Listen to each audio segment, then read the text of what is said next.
Bonjour à toutes, bonjour à tous, bienvenue à bord du tram, c'est un plaisir de vous retrouver. Aujourd'hui on commence cette émission dans le sud de la région bruxelloise, sur le boulevard industriel ici à Anderlecht, un boulevard plutôt bien nommé parce que c'est la véritable porte d'entrée des marchandises qui rentrent dans Bruxelles. En moyenne ici, un véhicule sur 5 est une camionnette ou un camion et c'est l'occasion aujourd'hui de se poser cette question. Quand les marchandises arrivent jusque dans la région capitale, comment est-ce qu'elles sont distribuées jusque chez nous, jusque chez vous? On en parle tout de suite dans le tram.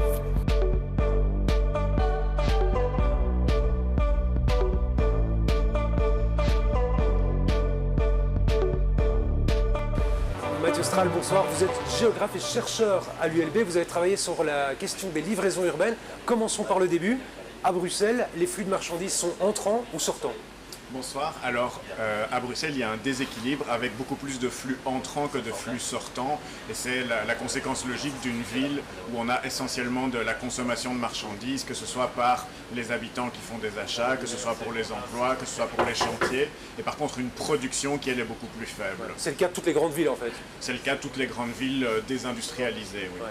Et comment est-ce que ces flux entrent par la route, par les péniches peut-être, par les airs, par les avions, c'est qu'il y a Bruxelles Airport, ou alors par vélo même? Comment est-ce que c'est? Alors la très grande majorité, donc au moins 90% des flux entrent par la route, donc que ce soit par des camions, de plus en plus par des camionnettes. Il y a aussi des flux qui entrent par la voie d'eau, mais alors c'est plutôt des flux qui arrivent en vrac, par exemple des matériaux de construction ou des carburants qui peuvent arriver par là, une partie du blé qui est transformé dans la zone du port. Et alors enfin le dernier moyen c'est le train, mais qui pour l'instant n'est utilisé que par l'usine Audi. Oui, c'est ça. Et ces flux, ils sont stables, ils augmentent ou ils diminuent les flux entrant en Bruxelles? Alors, globalement, c'est des flux qui sont assez stables parce que la consommation reste relativement stable elle-même. Et quand on pense marchandises à Bruxelles, on pense gros camions. Est-ce que c'est encore la vision actuelle en 2022 ou alors c'est différent, c'est qu'il y a aussi beaucoup de camionnettes? Alors ce qu'on voit, c'est des situations différentes selon les types d'acteurs. Donc le camion va être utilisé par exemple pour des marchandises lourdes ou en grande quantité. Donc on en verra encore pour les chantiers, on en verra pour les entreprises de grande distribution, on en verra pour les entreprises industrielles ou de grossistes.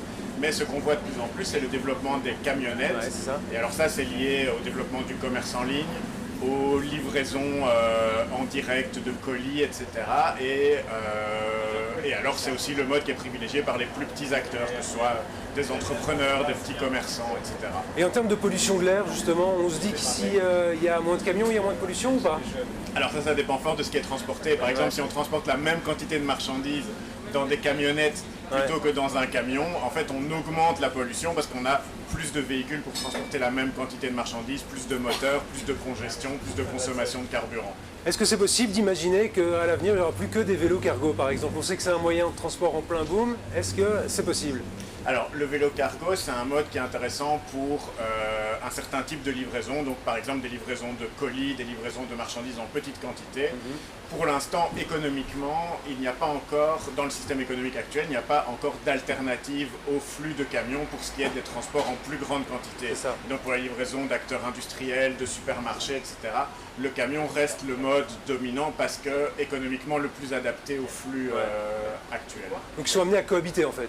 Pour l'instant, ils sont amenés à cohabiter, oui. Et donc les vélos cargo, si je comprends bien, c'est ce qu'on appelle le fameux dernier kilomètre, hein, c'est ça? C'est-à-dire, Ça expliquez-moi. peut être le dernier kilomètre, donc c'est ces flux qui correspondent à des petits volumes de marchandises. Donc on peut imaginer livrer une pharmacie ou livrer un habitant qui aurait acheté un colis en ligne. Et ces vélos pourraient alors partir d'un dépôt à partir desquels ces commandes sont préparées. Justement, vous en parlez, les dépôts, les centres logistiques, comment ça se passe par rapport à ça? Est-ce que ce sont des énormes centres qui sont situés en périphérie de Bruxelles, par exemple, ou alors plein de petits centres dans la ville? Je suppose que c'est ni l'un ni l'autre. Alors c'est un enjeu fort en fait parce que on sait qu'à Bruxelles le prix de l'immobilier et du foncier augmente et qu'il n'y a pas de régulation de ces prix. Or, les espaces logistiques, les espaces de stockage sont des activités qui créent relativement peu de valeur ajoutée et donc qui ont du mal à se maintenir dans les espaces urbains les plus denses parce que c'est là que les prix augmentent le plus. Ouais, tout à fait. Et pourtant, c'est probablement là qu'ils sont le plus nécessaires si on veut développer ces activités dont on parlait juste avant de livraison du dernier kilomètre. Sinon, l'alternative, c'est les grands entrepôts qui sont plutôt en périphérie, et alors qui sont la manière dont s'organise la logistique d'acteurs comme les chaînes de supermarchés ou les grandes multinationales du textile, etc., qui ont des magasins en ville et qui alors livrent avec des camions. Mathieu, je suppose aussi que c'est un petit peu particulier le transport de marchandises parce que c'est quelque chose qui est assez mauvaise réputation en quelque sorte. On n'a pas envie d'avoir un terminal à camion derrière chez soi, mais en même temps c'est quelque chose qui fait vivre économiquement une ville. Pour les autorités publiques, je suppose que c'est un peu une question de ménager la chèvre et le chou. Exactement, on est dans une situation un peu paradoxale où personne ne veut avoir des camions en bas de chez lui, mais en même temps l'activité de transport et de logistique est liée à toutes les activités urbaines. Si vous voulez avoir des commerces, si vous voulez pouvoir rénover votre logement, si vous voulez avoir une vie économique et sociale, il y a nécessairement de la logistique. Ça n'empêche pas de réfléchir à la façon dont elle s'organise, évidemment. Merci Mathieu Strahl pour toutes ces précisions. Maintenant, on a une vision un petit peu plus macro de tout ce qui est transport de marchandises. On va aller avec des cas concrets et on va découvrir un petit peu comment ça se passe au niveau du transport de marchandises par vélo cargo. On en parlait il y a quelques secondes, un moyen de transport en plein boom pour le transport de marchandises et en tout cas pour le dernier kilomètre, c'est le vélo cargo. Ici on est à Anderlecht chez YourBike, c'est ici qu'ils ont leurs entrepôts. En fait YourBike c'est une entreprise qui s'est lancée là-dedans en 2018. Au départ ils n'étaient que quelques employés, aujourd'hui ils sont une cinquantaine dans cette boîte au total. Ils font de très nombreux trajets à vélo cargo et livraison de marchandises en région bruxelloise. Comment ça marche? Qu'est-ce qu'ils transportent? Eh bien on en parle tout de suite dans le tram. Renaud Sarrazin, bonsoir. Vous êtes le cofondateur de YourBike, on vient de voir. C'est quoi YourBike concrètement? YourBike, c'est une société coopérative de cyclo-logistique donc, qui propose 4 métiers différents pour essayer de transformer la mobilité des marchandises en ville. La première activité, notre activité vitrine, c'est la livraison à vélo de tout type de marchandises avec des solutions de vélo cargo, de remorques et de conteneurs. On fait beaucoup de missions de consultance et de transformation logistique pour le compte d'organisations privées et publiques et de conseils aussi pour des territoires, pour les aider à intégrer ces nouvelles solutions dans le tissu urbain. C'est beaucoup plus large que juste de la livraison alors hein. Ah, c'est beaucoup plus large, oui. Mais c'est nécessaire pour transformer les mentalités. Coopérative, tu disais, vous disiez, pourquoi? Alors une coopérative, donc on a fait le choix d'être une société coopérative pour justement se développer en intégrant le statut social et donc le respect, la valorisation du travail dans les valeurs de l'entreprise, puisqu'effectivement en logistique urbaine il y a un gros problème de précarisation de l'emploi. Les coursiers, les chauffeurs sont soumis à une très très forte pression, sont très fortement précarisés. Il y a toute l'économie de plateforme aussi qui a requalifié le job de coursier. Et donc nous, il était absolument important de faire de l'innovation en logistique, mais pas au prix de la précarisation de l'emploi. Et donc la forme coopérative nous permet d'intégrer les travailleurs et de poser toute une série de barrières et de valeurs sociales dans le projet. Et c'est rentable? Et c'est rentable. C'est rentable. On ne peut pas tout transporter à vélo cargo aussi? Non, évidemment, il y a des limites. Comme l'expliquait l'intervenant juste avant, l'important c'est d'avoir un écosystème de solutions en logistique urbaine.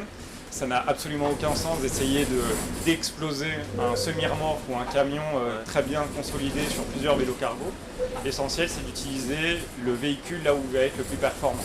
Néanmoins, les performances du vélo et les possibilités du vélo sont très grandes. On utilise des vélos cargo avec des remorques qui nous permettent de prendre 200 à 250 kg de marchandises, quasiment 1,5 m3. Donc c'est assez important, ça permet de remplacer un véhicule utilitaire, un petit véhicule utilitaire. Et donc on transporte du colis, on transporte des denrées alimentaires, on va transporter des boissons, des marchandises fragiles aussi de temps en temps. Par exemple, comme des médicaments. Des médicaments, ok. Des médicaments, ouais. On va transporter des produits frais, des fleurs aussi. Okay. Et quels sont les types de clients par exemple? Alors, la cyclo-logistique travaille avec une très grande diversité de clients. Le choix qu'on a fait chez YourBike, nous, c'est de travailler avec plutôt des grands clients assez structurants. Okay. Pour 2 raisons. La première, c'est qu'on a une volonté d'offrir une réponse très structurante, avec une vraie ambition d'être un acteur de premier plan en distribution urbaine. Donc on travaille avec des grands retailers comme Deleuze par exemple, des grandes sociétés comme Multipharma. Mais c'est à quel niveau de la chaîne par exemple? Si on parle de la grande distribution, c'est pas avant d'arriver au magasin, je suppose aussi? Comment Alors ça se si, c'est pour de l'approvisionnement de toutes petites enseignes. Donc les petites enseignes du centre-ville par exemple? Du centre-ville, des enseignes qui sont situées dans des galeries piétonnes, dans des stations de métro qui sont très très difficiles d'accès pour les camions. On ne peut pas voir un semi-remorque arriver dans un... Non, c'est très compliqué et autant la circulation est de plus en plus difficile, c'est aussi toute l'activité de déchargement et de manutention pour les derniers mètres qui est rendu très difficile pour les transporteurs conventionnels. Et donc nos solutions nous permettent justement d'être plus agiles en termes de stationnement, de manutention des marchandises. Est-ce qu'il y a des entreprises qui ont fait appel à vos services et puis qui finalement ont décidé de faire marche arrière? Alors, pas tout à fait. Enfin, on a pour certains clients un peu niche, sur des flux qu'on ne connaît pas et qu'on ne maîtrise pas, on aime bien lancer des tests pilotes dans un premier temps. Et donc parfois, effectivement, il faut avoir l'humilité de se rendre compte qu'il y a des flux qu'on n'est pas tout à fait capable de gérer aujourd'hui. Par exemple, vous parliez, je me souviens, des tartes de chez Françoise, pour ne pas les citer, voilà. Ils sont bruxellois, donc voilà. La tarte au citron meringuée à l'avant d'un vélo cargo sur les pavés de la place Royale, c'est très compliqué. D'accord. Donc là, parfois, voilà, la technologie ne suit pas sur les vélos cargo. Est-ce que... Continuez. Et ensuite, il y a certains types de clients avec lesquels nous, on travaille peu, parce que voilà, les conditions à l'entrée ou offrir un niveau de service qui est très élevé pour des tout petits clients, par exemple, c'est parfois assez difficile pour nous. Est-ce que vous n'avez pas peur, de temps en temps, de devenir un argument de greenwashing pour des entreprises qui font appel à vos services? D'être un petit peu la caution écologique? Alors, on le craignait beaucoup au début, notamment quand on s'est lancé, qu'on a voulu travailler avec des très grands comptes, on pensait que l'image allait plus compter que la réponse fonctionnelle et logistique à un vrai besoin. Et en fait, on se rend compte que si l'argument d'image est souvent important et valorisé, pas tout le temps, mais assez souvent par nos partenaires avec qui on travaille, on répond systématiquement à un vrai besoin logistique et à une vraie solution de transformation. Et c'est finalement l'argument essentiel. Et alors ce qui est aussi intéressant, c'est que la dimension de coopérative et la valorisation du travail, la valorisation du métier de coursier à vélo qu'on fait au sein d'Urbike est parfois pas très comprise ou identifiée par nos partenaires quand ils nous contactent. Par contre, ça devient un vrai élément de fierté de se rendre compte qu'ils contribuent à créer des emplois de qualité. Vous avez combien de livreurs maintenant? Aujourd'hui, on a 35 livreurs. Je suppose que l'impact Covid aussi, ça a permis de se développer au niveau de la... Tout à fait. Nous, le Covid a été un accélérateur énorme. Il y a eu une grosse distribution de nos activités, une grosse transformation de nos activités, avec le développement du B2C, donc de la livraison à domicile. Et donc, oui, ça a eu un effet accélérateur. Dernière question très rapide, vous cherchez des livreurs encore maintenant, ou alors vous avez tout ce qu'il faut dans vos équipes? Non, on cherche des livreurs, on cherche beaucoup de monde à vrai dire. On cherche des consultants, on cherche des personnes responsables de notre atelier, et on cherche aussi des coopérateurs. Et ben voilà, je vous remercie Renaud, et merci à vous de nous avoir suivis. Vous voyez, en plus d'être une émission de mobilité, on parle aussi d'emploi. Donc si vous cherchez un nouveau job en tant que livreur ou pour travailler à vos côtés, Renaud, vous allez voir sur le site de Urbike. Merci à toutes et à tous de nous avoir suivis. On se retrouve la semaine prochaine, même heure, même tram.